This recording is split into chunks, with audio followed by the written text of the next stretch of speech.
허리야담을 찾아주셔서 감사합니다. 항상 건강하시고 좋은 일만 가득하시길 기원할게요. 지금 구독하시고 바로 오늘 야담 들어보시죠. 오늘 들려드릴 이야기는 엄숙한 과거 시험장에 만취한 주정뱅이가 나타나 벌이는 전대미문의 소동과 그 엉망진창인 답안지가 과연 어떤 파란을 불러일으키게 되는지에 관한 통쾌한 이야기입니다. 비켜라 비켜! 이놈들아, 과거 시험장에 술독 들어가신다. 내 몸뚱이는 그저 술을 담는 술독일 뿐이야.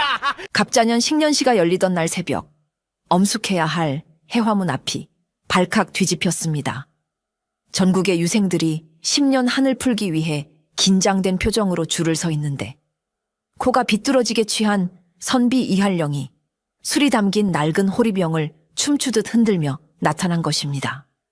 그의 갓은 금방이라도 떨어질 듯 삐딱하게 걸쳐져 있었고, 값비싼 비단 도포 자락에는 간밤에 마신 술이 흥건히 젖어 지독한 술 냄새가 진동했습니다.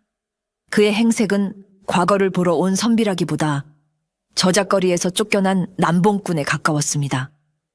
입장을 통제하던 수문장들이 그의 앞을 창으로 가로막으며 호통을 쳤습니다.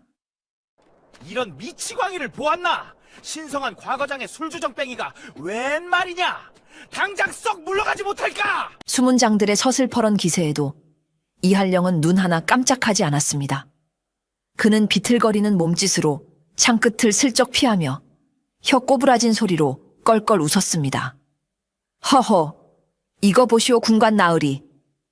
내 비록 몸은 술에 취했으나 정신만은 저기 있는 어떤 선비들보다도 맑고 깨끗하오. 그리고 내 하나 물어봅시다.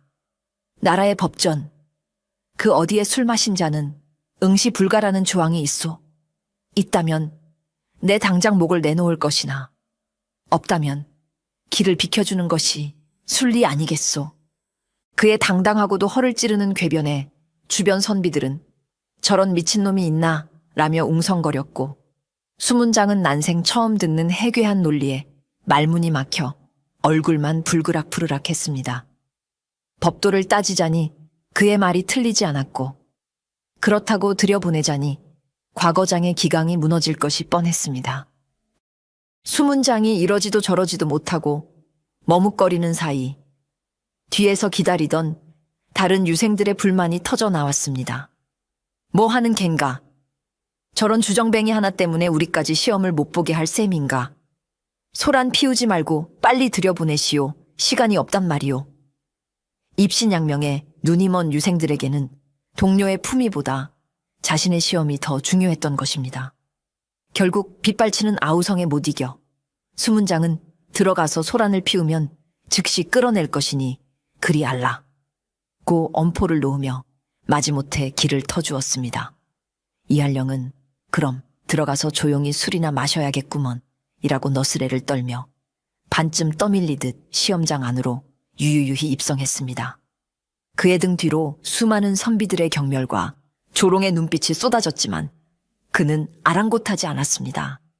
이할령은 본디당대 최고의 문장가이자 천재로 불렸으나 썩어빠진 조정과 돈으로 관직을 사고 파는 매관매직이 판치는 과거 시험에 깊은 환멸을 느끼고 붓을 꺾은 인물이었습니다. 그는 세상을 비관하며 매일 술독에 빠져 살았지만 그의 가슴 속에는 여전히 꺼지지 않는 불꽃이 타오르고 있었습니다. 이번 과거 시험에 나타난 것 역시 합격을 위해서가 아니라 썩어빠진 세상을 향해 통쾌한 조롱이라도 한바탕 날려주고 싶은 마음에서 비롯된 지극히 즉흥적이고도 위험한 행동이었습니다. 그는 자신의 이 기행이 어떤 결과를 낳을지 전혀 예측하지 못한 채 그저 술기운에 몸을 맡기고 있었을 뿐입니다. 이할령의 기행은 시험장 안에서도 계속되었습니다. 남들이 좋은 자리를 차지하기 위해 암투를 벌이는 동안 그는 명당 자리에는 관심도 없다는 듯 가장 구석진 나무 그늘 아래에 대충 자리를 잡았습니다. 그는 보찜에서 벼루와 붓을 꺼내는 대신 품속 깊이 숨겨온 작은 술병을 꺼내 꿀꺽 소리를 내며 마셨습니다. 이제야 머리가 좀 돌아가는구나. 맑은 정신으로는 도저히 볼 수 없는 세상이니 술이라도 마셔야지. 그의 혼잣말을 들은 옆자리의 선비는 질색하며 코를 막고 자리를 옮겼습니다. 에이, 재수없게 웬 주정뱅이가 옆에 앉았담. 냄새 때문에 그리 써지겠나. 이내 북소리가 울리고 시험 감독관인 지공거 조대감이 단상에 올라 시제를 내걸었습니다. 주제는 태평성대를 위한 신하의 도리였습니다. 시제를 확인한 유생들은 일제히 붓을 들고 먹을 갈기 시작했습니다. 하지만 이한령은 시제를 힐끔 보고는 퇴! 썩은 냄새가 진동하는구먼. 도둑놈 소굴에서 군자의 도리를 논하다니. 지나가던 개가 웃겠다. 라며 바닥에 침을 뱉고는 아예 자리에 드러누워 코까지 골며 잠을 청하기 시작했습니다. 그의 기행에 주변 선비들은 혀를 찾고 감독관들 역시 불쾌한 표정을 지었지만 일단 시험이 시작된 이상 소란을 피우지 않는 그를 쫓아낼 명분이 없었습니다. 사실 이번 시제는 조 대감이 자신의 아들과 뇌물을 바친 몇몇 유력 가문 자제들에게 미리 유출한 것이었습니다. 조 대감은 미리 준비해온 답안을 유려하게 써내려가는 자신의 아들을 흐뭇하게 바라보며 회심의 미소를 지었습니다. 이번 장원은 내 아들 몫이다. 그의 눈에는 구석에서 잠든 이한령 따위는 안중에도 없었습니다. 하지만 그가 간과한 것이 있었습니다. 잠자는 호랑이의 코털은 건드리지 말아야 한다는 것. 이한령은 잠든 것이 아니었습니다. 그는 술기운 속에서 썩어빠진 세상을 향해 날릴 가장 날카롭고 통렬한 문장을 벼리고 있었던 것입니다. 시험 종료 시간이 절반이나 지났을 무렵 코를 골던 이한령이 부스스 일어났습니다. 그는 숙취로 지끈거리는 머리를 부여잡고 주변을 둘러보았습니다. 남들은 이미 답안지를 절반 이상 채운 상태였습니다.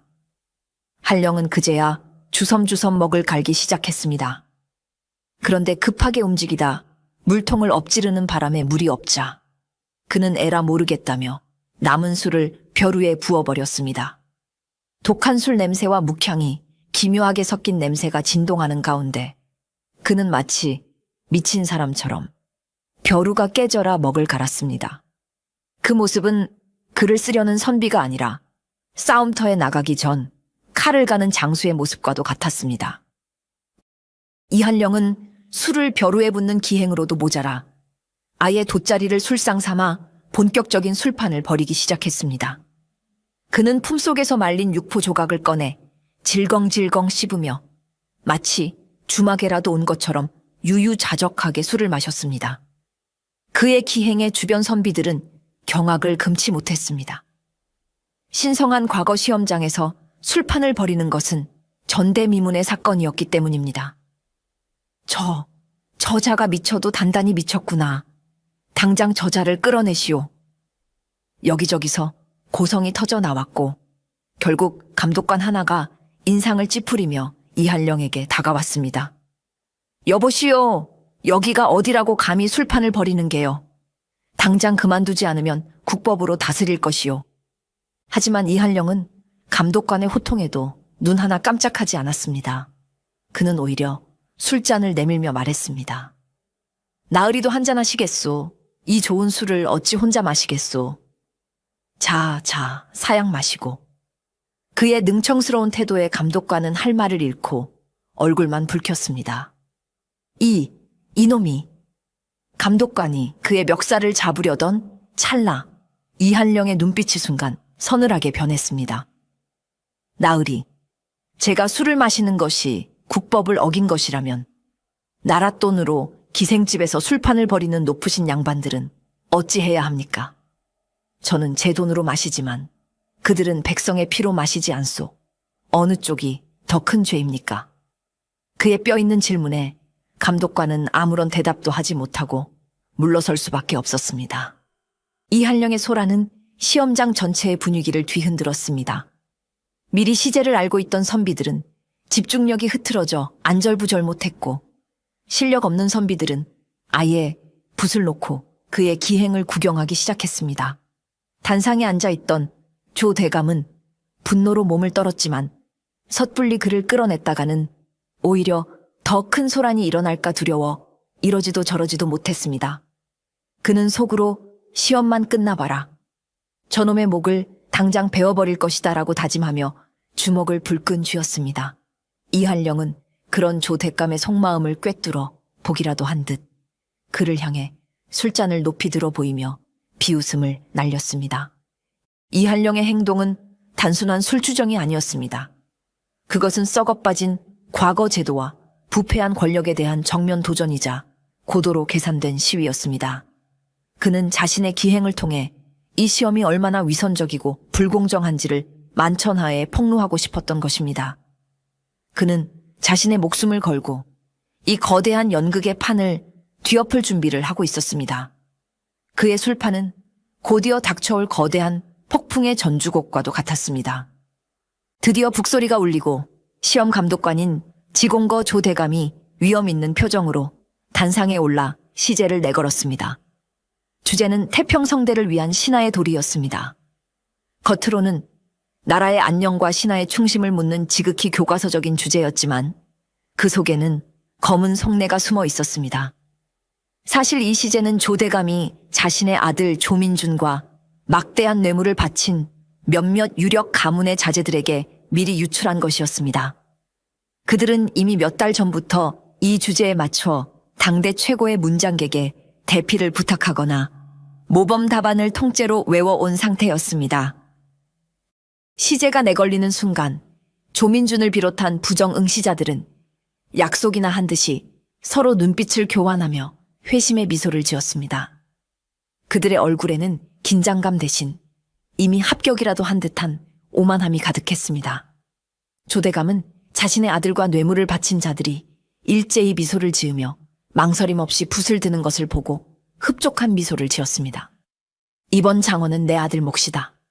감히 누가 내 아들을 이길 수 있겠는가. 그의 계획은 완벽해 보였습니다. 그는 구석에서 술추정을 부리다 이제는 아예 드러누워 코까지 골고 있는 이한령을 경멸의 눈초리로 힐끔 쳐다보았습니다.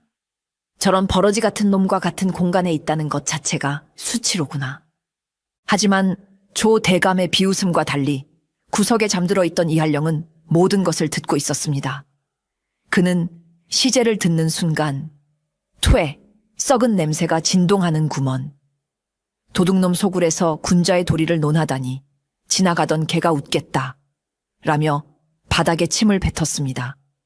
그의 중얼거림을 들은 사람은 아무도 없었지만 그의 정신은 그 어느 때보다도 맑게 깨어 있었습니다.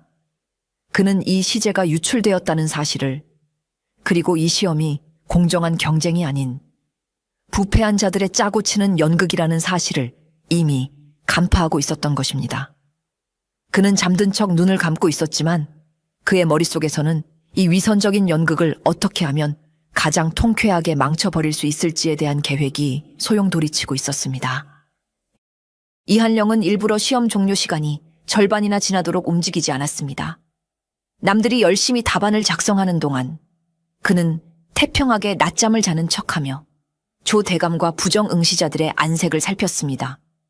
그들의 얼굴에 떠오른 안도감과 오만함을 확인한 그는 속으로 칼을 갈았습니다. 그래, 실컷 웃어두어라. 너희의 그 웃음이 곧 곡소리로 바뀌게 될 것이다. 마침내 때가 되었다고 판단한 그는 마치 이제야 잠에서 깬 것처럼 부스스 일어나 기지개를 켰습니다. 그리고는 모두가 주목하는 가운데 역사의 길이 남을 전대미문의 답안지를 작성하기 위한 광란의 서막을 열기 시작했습니다. 시험 종료를 알리는 북소리가 울리기까지 불과 반 시각도 남지 않은 시점이었습니다. 코를 골던 이한령이 마치 천둥소리라도 들은 듯 부스스 일어났습니다. 그는 숙취로 지끈거리는 머리를 부여잡고 주변을 둘러보았습니다. 대부분의 선비들은 이미 답안지를 거의 다 채우고 마지막 퇴고를 하고 있었습니다. 이한령은 그제야 주섬주섬 보찜을 풀어 벼루와 먹을 꺼냈습니다. 하지만 급하게 움직이다가 그만 물통을 발로 차 엎지르고 말았습니다. 얼마 남지 않았던 물이 흙바닥으로 스며들어 이제 먹을 깔 물이 한 방울도 남지 않게 되었습니다. 주변 선비들은 저런 칠칠치 못한 놈 꼴 좋다며 비웃었습니다. 보통의 경우라면 당황하여 시험을 포기할 만도 했지만 이한령은 달랐습니다. 그는 잠시 고민하는 듯 하더니 이내 에라 모르겠다. 물이 없으면 술로 갈면 되지. 라고 외치며 남은 술을 벼루에 모조리 부어버렸습니다. 독한 약주가 벼루에 차오르자 지독한 술 냄새와 묵향이 기묘하게 섞여 사방으로 퍼져나갔습니다. 이한령은 아랑곳하지 않고 마치 미친 사람처럼 벼루가 깨져라 먹을 갈기 시작했습니다. 그의 팔뚝에는 굵은 힘줄이 솟아났고 그의 눈에서는 이글거리는 불꽃이 튀었습니다. 그 모습은 그를 쓰려는 선비가 아니라 싸움터에 나가기 전 칼을 가는 장수의 모습과도 같았습니다. 그의 기행은 여기서 그치지 않았습니다. 그는 먹을 갈다 말고 갑자기 자리에서 일어나 주변을 어슬렁거리기 시작했습니다. 그리고는 다른 선비들이 답안을 작성하느라 정신없는 틈을 타 그들의 벼루에 남은 먹물을 자신의 벼루에 조금씩 훔쳐 담기 시작했습니다.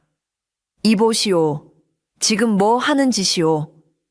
한 선비가 소리쳤지만 이한령은 어허, 좋은 것은 나누어 쓰는 것이 인지상정 아니겠소.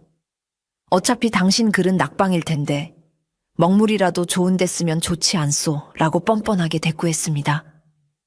그의 막무가내 행동에 시험장은 순식간에 아수라장이 되었고 감독관들이 달려와 그를 제지하려 했지만 그는 이미 여러 선비의 먹물을 섞어 자신만의 오징어 먹물 같은 시커먼 먹물을 완성한 뒤였습니다. 이한령이 마침내 붓을 잡자 그의 주변 공기가 순식간에 달라졌습니다. 조금 전까지의 흐리멍덩하고 비틀거리던 주정뱅이의 모습은 온데간데 없이 사라지고 먹이를 노리는 굶주린 매처럼 날카롭고 서늘한 눈빛이 그의 얼굴을 지배했습니다. 그는 술을 섞어 만든 시커먼 먹물을 붓에 듬뿍 적셨습니다. 그리고는 마치 신들린 사람처럼 붓을 휘두르기 시작했습니다. 그것은 글씨를 쓰는 행위가 아니었습니다.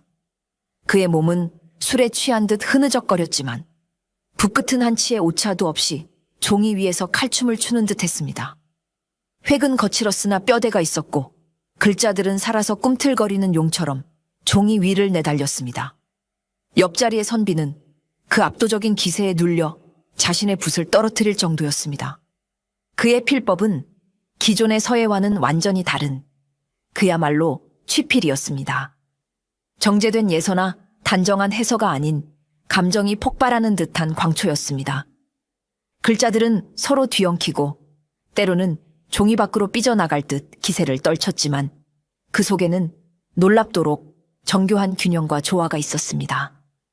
이한령은 술 기운을 빌려 평소 그를 억누르고 있던 세상의 모든 규율과 체면, 그리고 이성의 빗장을 풀어버리고 자신의 마음속 깊은 곳에 응어리져 있던 분노와 슬픔, 그리고 세상을 향한 외침을 거침없이 쏟아냈습니다. 그의 분놀림은 때로는 성난 파도처럼 격렬했고 때로는 구슬픈 피리소리처럼 애절했습니다. 단상 위에서 이 광경을 지켜보던 조대감은 처음에는 그를 비웃었지만 이내 그의 분놀림이 예사롭지 않음을 깨닫고 얼굴이 굳어지기 시작했습니다. 조대감 역시 당대의 명필로 이름난 인물이었기에 이한령의 글씨가 흉내 낼 수 없는 경지에 이른 것임을 한눈에 알아보았던 것입니다. 저놈은 미친 것이 아니다. 저것은 천재다. 조대감의 마음속에 불길한 예감이 싹트기 시작했습니다. 저 미치광이의 붓끝에서 과연 어떤 글이 튀어나올지 그는 두려운 마음으로 지켜볼 수밖에 없었습니다. 시험장은 어느새 이한령 한 사람을 위한 무대가 되어가고 있었습니다. 이한령이 써내려가는 답안의 내용은 그의 필체보다 더욱 충격적이었습니다. 시제인 태평성대를 위한 신하의 도리에 대해 논하라는 질문에 그는 첫 문장부터 지금의 조정에는 신하는 단 한 명도 없고 백성의 고혈을 빨아먹는 도둑놈들만 가득하다는 폭탄 선언으로 시작했습니다. 그는 관직을 돈으로 사고 파는 매관매직의 실태, 부정부패로 얼룩진 과거 시험의 현실, 그리고 굶주리는 백성들의 삶을 외면한 채 자신들의 배만 불리는 탐관오리들의 위선을 적나라하게 비판했습니다. 그의 글에는 은유나 비유 따위는 없었습니다. 그는 돌멩이처럼 직설적이고 칼날처럼 날카로운 문장으로 썩어빠진 조정의 환부를 남김없이 도려내고 있었습니다. 그의 붓끝은 거침이 없었습니다. 그는 심지어 현재 권력의 핵심인 영의정과 좌의정의 실명을 거론하며 그들이 저지른 비리들을 구체적으로 열거하기까지 했습니다. 암흑의 대감은 흉년에 굶어 죽은 백성들의 숫자로 자신의 공적비를 세웠고, 암흑의 판서는 과부의 눈물을 쥐었자 자신의 기왓장을 얹었다. 그의 글은 단순한 비판을 넘어 목숨을 건 고발장이었습니다. 특히 그는 이번 시험의 책임자인 조대감을 직접적으로 겨냥하는 문장까지 서슴지 않았습니다. 지금 저 단상 위에 점잖게 앉아있는 지공거의 뱃속에는 억울하게 낙방한 선비들의 피눈물과 가난한 부모들이 바친 뇌물이 가득 차 있다. 그의 먹물은 백성의 피보다 더 검고 그의 붓은 백성의 등골을 깎아 만든 것이다. 이것은 답안지가 아니었습니다. 그것은 절망에 빠진 한 천재가 자신의 모든 것을 걸고 세상에 던지는 통렬한 외침이었습니다. 그의 글은 썩어 문드러진 시대를 향한 분노의 불길이었고, 잠들어 있는 양심을 향한 서슬, 퍼런 경고였습니다. 답안지를 훔쳐보던 다른 선비들은 겁에 질려 얼굴이 하얗게 변했습니다. 저런 글을 썼다가는 장원은커녕 삼족이 멸하는 대역죄로 다스려질 것이 뻔했기 때문입니다. 하지만 이한령은 아랑곳하지 않았습니다. 그는 이미 죽음을 각오한 사람처럼 자신의 영혼을 종이 위에 남김없이 불태우고 있었습니다. 글을 쓰던 도중 이한령은 흥에 겨워 몸을 비틀다 벼루를 발로 차버리고 말았습니다. 술과 먹물이 섞인 시커먼 액체가 답안지 구석으로 촥 튀었습니다. 아뿔싸! 주변에서 탄식이 터져 나왔습니다. 아무리 명문이라도 이토록 더러워진 답안지는 결코 좋은 점수를 받을 수 없었기 때문입니다. 보통의 선비라면 절망하여 붓을 꺾었겠지만 이한령은 달랐습니다. 그는 껄껄 웃으며 오히려 좋아했습니다. 잘 되었구나. 이 썩은 세상의 오물을 글에만 담을 것이 아니라 종이에도 직접 묻혀주어야지. 그는 붓을 내려놓고 손가락에 먹물을 묻혀 그림을 그리기 시작했습니다. 답안지 구석에 튀어버린 검은 먹물 자국은 그의 손끝에서 순식간에 살이 뒤룩뒤룩 찐 돼지 한 마리의 형상으로 변했습니다. 돼지는 관복을 입고 있었고 그 목에는 조 대감의 이름이 적힌 명패가 걸려 있었습니다. 그는 돼지 그림 옆에 백성을 잡아먹는 돼지에게는 몽둥이가 약이다 라는 글귀까지 덧붙였습니다. 글과 그림이 어우러진 전대미문의 괴상망측하고도 통렬한 풍자화가 완성된 것입니다. 좋다. 아주 좋아. 내 속이 다 시원하구나. 그는 자신의 작품에 만족하며 크게 웃었습니다. 그의 기행은 여기서 멈추지 않았습니다. 그는 답안지의 남은 여백에 자신의 술친구였던 저작거리 백정, 기생, 상인들의 이름을 하나하나 적었습니다. 그리고는 이들이야말로 나라를 좀먹는 양반 나부랭이들보다 100배는 더 고귀하고 쓸모있는 백성들이다.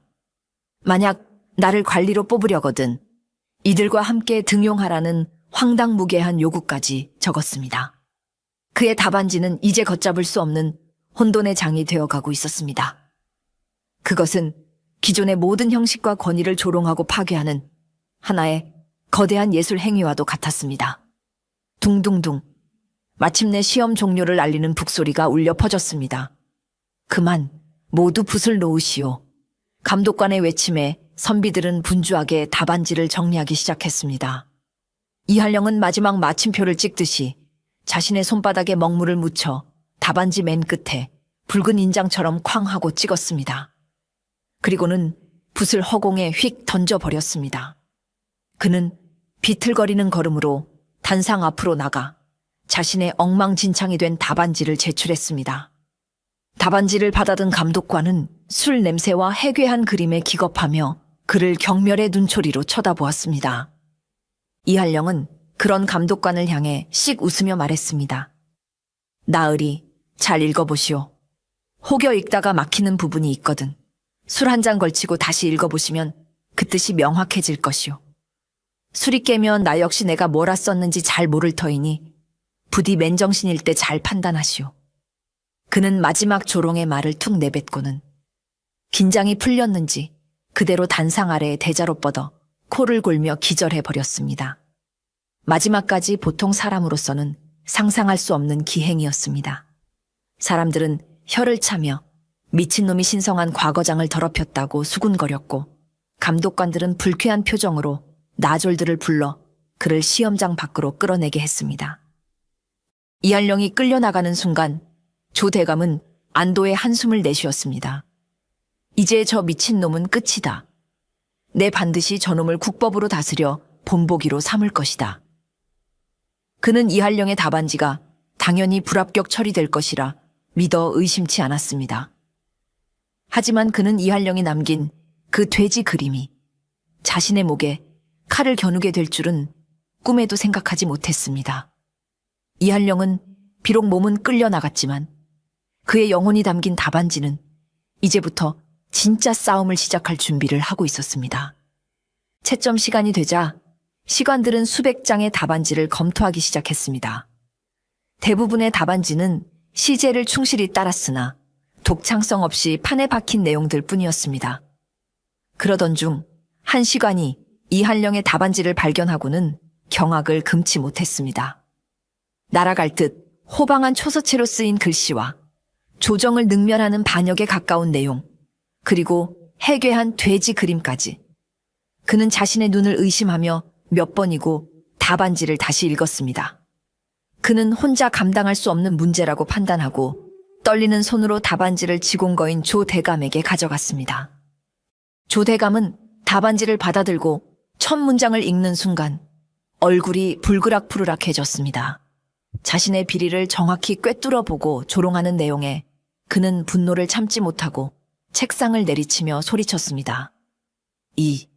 이런 천하의 무례한 놈을 보았나. 이것은 답안이 아니라 종묘사직을 능멸하는 반역 도모문서다. 당장 이자를 추포하여 삼족을 멸하고 이 불온한 종이는 흔적도 없이 불태워 버려라. 그의 호통에 다른 시관들도 겁에 질려 고개를 숙였습니다. 조 대감은 자신의 비리가 적나라하게 암시된 이 글이 만에 하나라도 임금의 눈에 들어가서는 절대로 안 된다고 생각했습니다. 그는 옆에 있던 시관에게 눈을 부라리며 명령했습니다. 자네, 뭘 하고 있는가? 당장 이 종이를 가져다가 아궁이에 던져 넣어라. 그리고 이 답안지는 처음부터 존재하지 않았던 것이다. 알겠는가? 시관은 마지못해 고개를 끄덕이고 이한령의 답안지를 낙방자 서류 더미, 아니 아궁이 땔감으로 향하는 상자에 던져 넣으려 했습니다. 조 대감은 그것으로 모든 것이 끝났다고 생각했습니다. 그는 자신의 권력으로 진실을 덮고 한 천재의 외침을 영원히 묻어버릴 수 있다고 믿었습니다. 하지만 하늘은 그의 편이 아니었습니다. 바로 그때였습니다. 임금이 과거 채점 현장을 불시에 순찰하기 위해 행차했습니다. 평소 신하들의 아첨과 판에 박힌 상소문에 염증을 느끼던 임금은 이번 과거 시험에서만큼은 진짜 인재를 발굴하고 싶다는 마음에 직접 현장을 둘러보기로 한 것입니다. 지공건은 있는가? 과인이 직접 채점 현황을 살피러 왔노라. 임금의 갑작스러운 등장에 조 대감과 시관들은 혼비백산하여 자리에서 일어나 엎드렸습니다. 조 대감은 식은땀을 흘리며 혹시나 이한령의 답안지가 눈에 띌까봐 전전긍긍했습니다. 임금이 채점실로 들어서는 바로 그 순간 마치 운명의 장난처럼 열린 창문으로 한 줄기 강한 바람이 불어닥쳤습니다. 책상 위에 쌓여있던 서류들이 와르르 쏟아지며 사방으로 흩날렸습니다. 그리고 아궁이로 들어갈 뻔했던 이한령의 답안지가 그 바람을 타고 나비처럼 펄럭거리며 공중으로 날아올랐습니다. 그것은 마치 스스로의 운명을 개척하려는 듯 다른 종이들보다 더 높이, 더 멀리 날아갔습니다. 그리고는 마치 누군가 조종이라도 한 듯 임금의 발치에 툭 하고 떨어졌습니다. 튀겨진 먹물로 그려진 우스꽝스러운 돼지 그림이 임금의 용포자락 바로 옆에서 그 존재감을 드러냈습니다. 조대감은 그 광경을 보고 심장이 멎는 듯 했습니다. 그는 황급히 달려가 종이를 주우려 했지만 임금이 먼저 손을 뻗었습니다. 잠깐, 이것은 무엇인고? 답안지의 그림이라니 참으로 해괴한 일이로다. 임금은 호기심 가득한 표정으로 그 종이를 집어들었습니다. 조대감은 사색이 되어 전하, 그것은 시험을 포기한 미치광이의 낙서이옵니다. 보실 가치도 없는 흉물이옵니다. 라며 필사적으로 만류했습니다. 하지만 그의 간절한 외침은 오히려 임금의 호기심을 더욱 자극할 뿐이었습니다. 임금은 조대감의 만류를 무시하고 이한령의 답안지를 펼쳐들었습니다. 조대감은 이제 모든 것이 끝났다고 생각하며 눈을 질끈 감았습니다. 임금은 첫 문장을 읽고 미간을 살짝 찌푸렸습니다. 신하는 없고 도둑놈만 있다라. 참으로 당돌한 놈이로구나. 임금의 표정이 굳어지는가 싶더니 이내 그의 입가에 희미한 미소가 번지기 시작했습니다.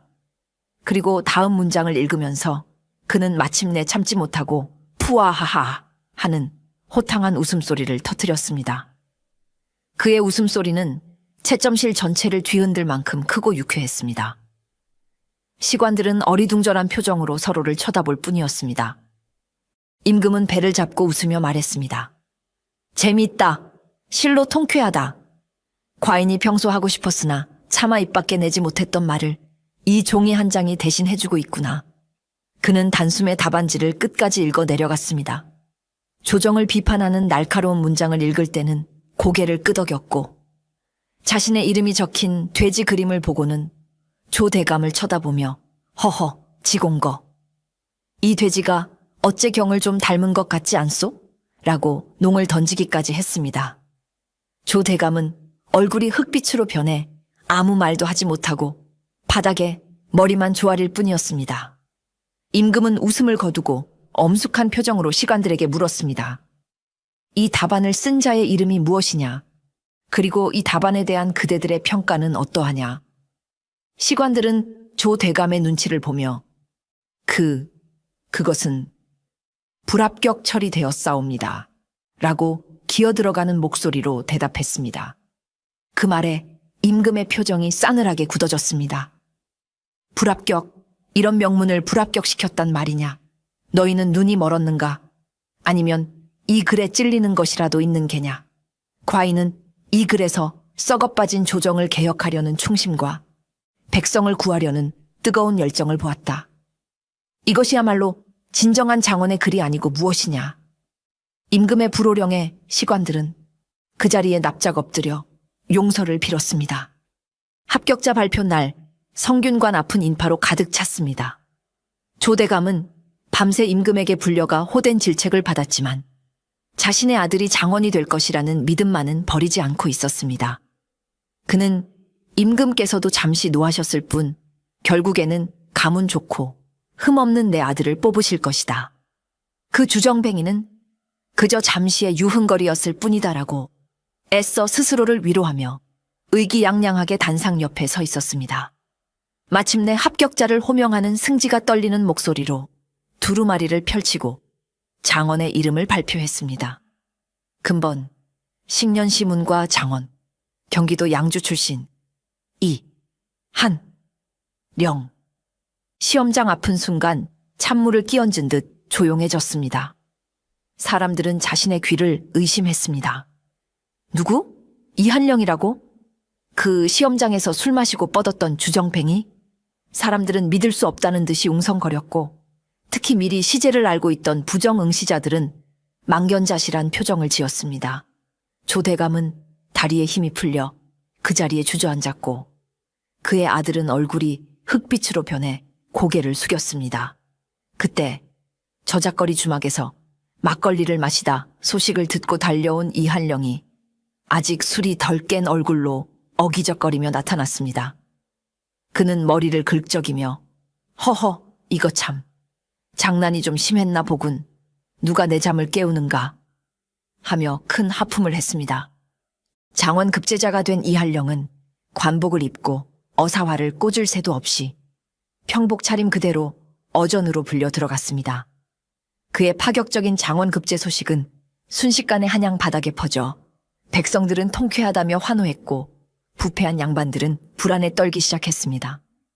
이한령의 술 취한 붓끝이 견고해 보였던 조선의 부패한 권력 구조에 거대한 균열을 내기 시작한 것입니다.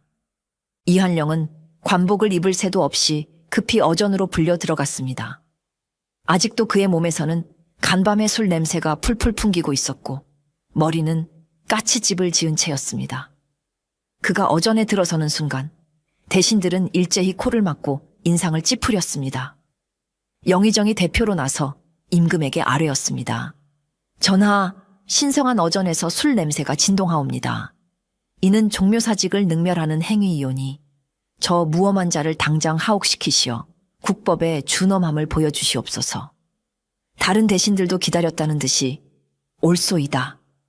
장원의 품위가 말이 아니옵니다. 라며 빗발치는 상소를 올렸습니다.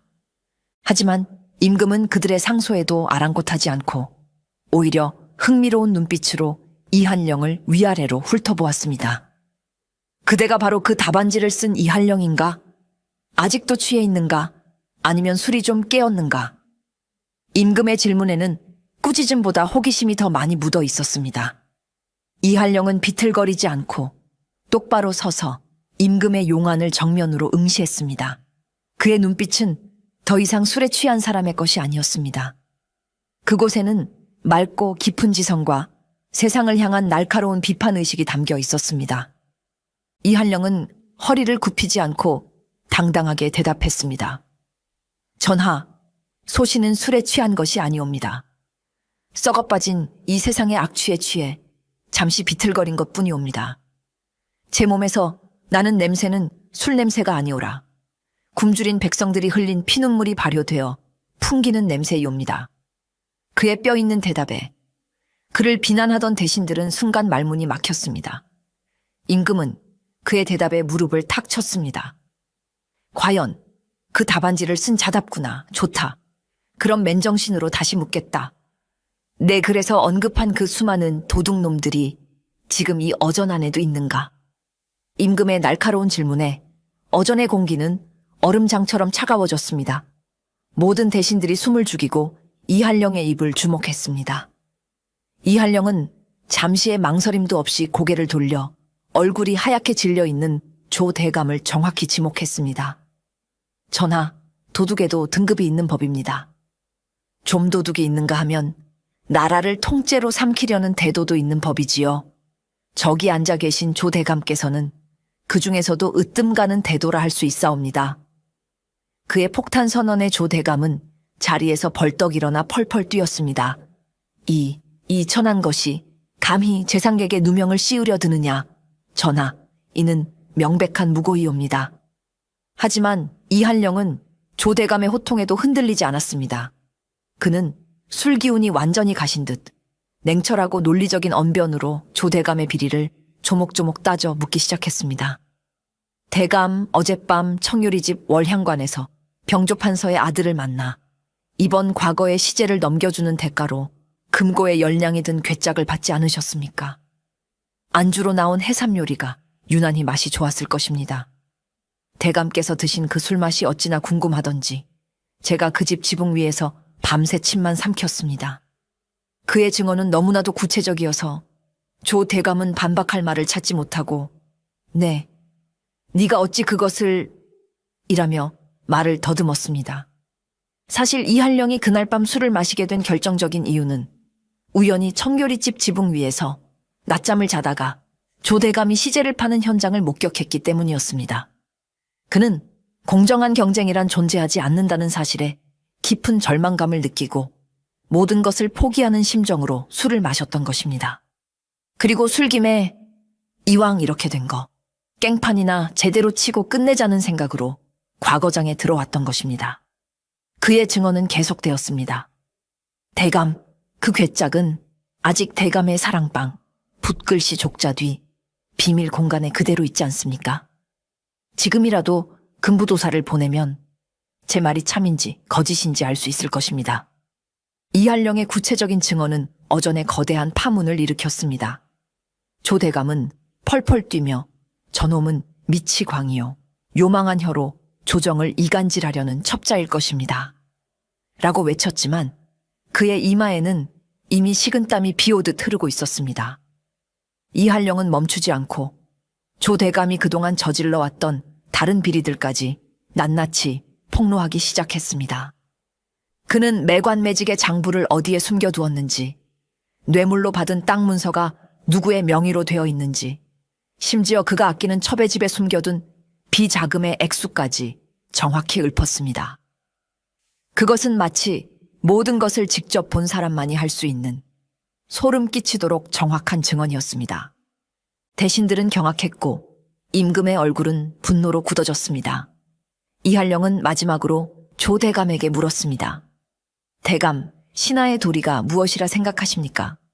임금을 속이고 나라의 기강을 무너뜨리며 백성의 고혈을 짜내 자신의 배를 불리는 것이 대감께서 생각하는 신하의 도리입니까?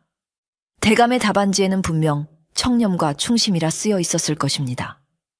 허나 대감의 삶은 탐욕과 배신으로 가득 차 있으니 이 어찌 모순이 아니겠습니까?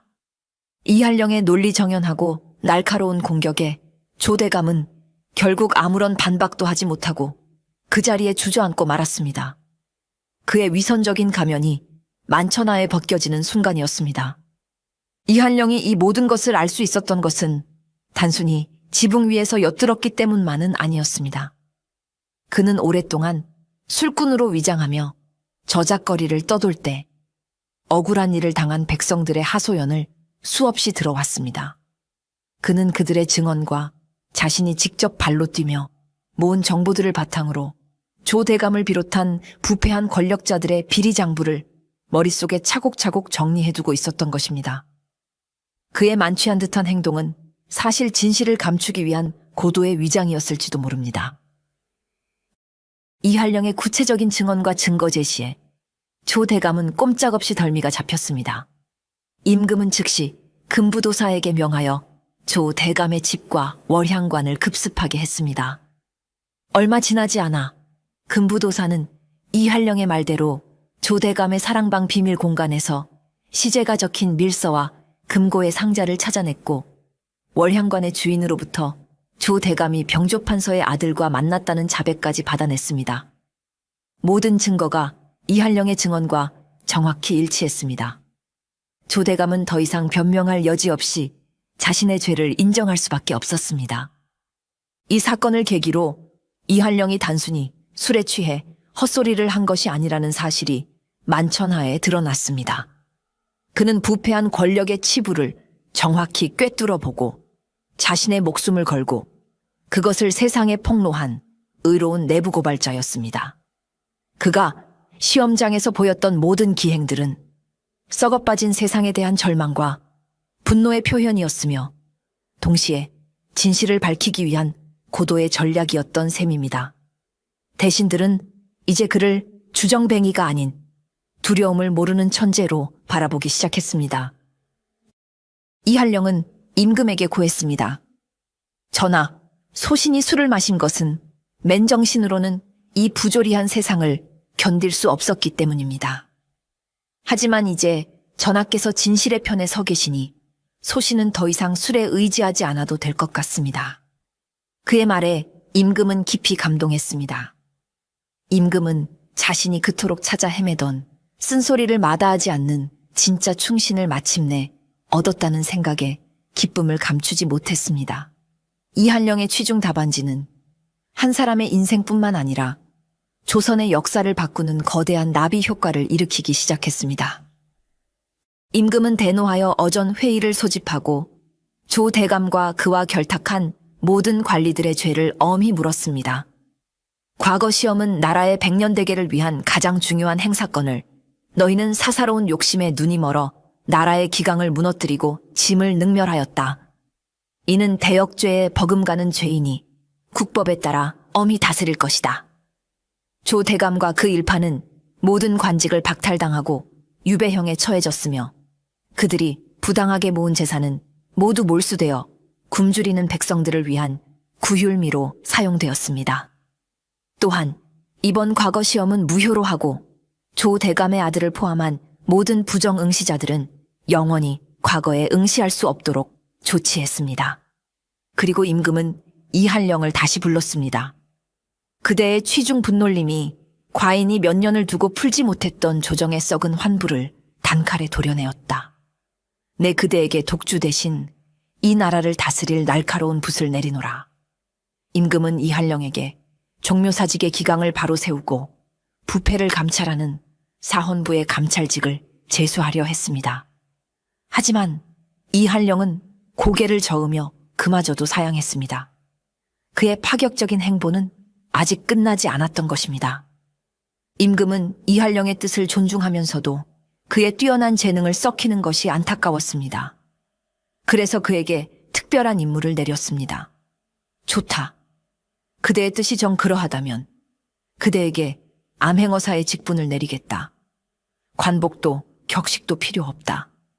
그저 지금처럼 자유롭게 전국을 떠돌며 백성의 억울한 사연을 듣고 부패한 관리들을 찾아내어 그대의 그 통쾌한 취권 필법으로 심판하도록 하라. 이것은 과인이 그대에게 내리는 마지막 어명이다. 임금은 그의 자유로운 영혼을 존중하면서도 그 힘을 나라를 위해 쓸 수 있도록 지혜로운 해결책을 제시한 것입니다. 임금의 파격적인 제안에 대신들은 모두 놀랐지만 이한령은 여전히 시큰둥한 표정이었습니다. 그는 하품을 한 번 하고는 모두가 예상치 못한 역제안을 내놓았습니다. 전하, 성은이 망극하오나 소신은 암행어사라는 직분도 마패도 무겁기만 합니다. 얽매이는 것을 싫어하는 소신에게는 족쇄나 다름없습니다. 그저 지금처럼 한량으로 전국을 유람하며 좋은 술과 좋은 벗을 만나고 억울한 백성의 사연이나 들어주며 꼴보기 싫은 나쁜 놈들 혼내주는 자유로운 술꾼으로 살게 해주시면 아니 되겠습니까? 어저는 순식간에 찬물을 끼얹은 듯 조용해졌습니다. 임금이 내린 어명을 정면으로 거절한 것은 전무후무한 일이었기 때문입니다. 대신들은 그가 목이 달아날 것이라 생각했습니다. 하지만 이한령은 뻔뻔하게 말을 이었습니다. 대신 한 가지 약조만 해주십시오. 제가 전국 팔도를 떠돌며 마시는 술값은 모두 전하께서 내주신다고 말입니다. 나라의 썩은 곳을 청소하려면 저도 술 기운이라도 빌려야 하지 않겠습니까? 술값 정도는 지원해 주실 수 있지 않으십니까? 임금은 그의 당돌함에 기가 차다는 듯이 웃음을 터뜨렸습니다. 임금은 잠시 고민하더니 이내 호탕하게 웃으며 그의 제안을 받아들였습니다. 그는 옥좌 옆에 있던 자신의 옥파의 하나를 풀어 그에게 던져주었습니다. 좋다. 내 배포가 마음에 들었다. 이 옥패를 가지고 다니며 전국의 어느 주막에 가든 이것을 내밀면 너의 술값은 모두 내 탕금에서 지불될 것이다. 대신 술만 마시지 말고 술 취한 김에 이 나라의 부패도 깨끗이 청소해 주길 바란다. 임금은 그의 이름을 따 그에게 천하무전 취객이라는 벼로와 함께 암행어사에 버금가는 특별한 권한을 내려주었습니다. 그 후로 조선 팔대는 기이하고도 통쾌한 전설이 돌기 시작했습니다. 낡은 도포자락에 술병 하나를 달랑 차고 나타나서 백성들의 억울한 사연을 들어주고 기막힌 명문장과 괴상한 그림으로 탐관오리들을 혼비백산하게 만드는 괴짜 선비의 이야기였습니다. 그는 관복 대신 남루한 옷을 입고 마파에 대신 임금이 하사한 옥패를 내밀며 주막에서 공짜 술을 마셨고 술 기운이 오르면 붓을 들어 악인들의 죄를 낱낱이 파헤쳐 벽에 붙여 망신을 주었다고 합니다. 그의 글은 단순한 낙서가 아니었습니다. 그 안에는 백성을 향한 따뜻한 마음과 불의를 향한 서슬퍼런 분노가 담겨 있어 백성들에게는 희망을, 탐관오리들에게는 공포를 안겨주었습니다. 사람들은 그를 주선어사 또는 취객 검객이라 부르며 칭송했습니다. 그는 관직에 얽매이지 않았기에 그 어떤 권력의 눈치도 보지 않고 자유롭게 자신의 정의를 실현할 수 있었습니다. 그는 역사상 가장 자유롭고 가장 통쾌하며 가장 인간적인 영웅으로 백성들의 마음속에 영원히 살아남게 되었습니다. 그리고 그는 가끔 한양을 향해 술잔을 기울이며 자신을 알아봐준 지혜로운 임금과의 약속을 잊지 않았다고 합니다. 암행어사 출두야, 가 아니라 술상 차려라. 내 놈들 죄를 안주 삼아 오늘 밤 실컷 씹어주마. 그의 호탕한 목소리가 조선의 밤하늘에 메아리치는 듯했습니다. 이야기 잘 들으셨나요? 제 생각에는 때로는 맨정신으로는 도저히 감당할 수 없는 부조리한 세상에 맞서기 위해 역설적이게도 취함이야말로 가장 맑은 정신으로 진실을 외치는 방법이 될 수 있다는 것을 보여주는 이야기가 아니었나 싶습니다. 모두가 점잠 빼며 거짓을 말할 때 술에 취한 한 사람의 붓끝에서 터져 나온 진심이 결국 세상을 바꾸는 가장 날카로운 칼이 되었으니까요. 부디 여러분의 가슴에도 이 통쾌한 이야기가 오래도록 남기를 바라며 저는 다음 시간에 더 흥미로운 이야기로 찾아뵙겠습니다.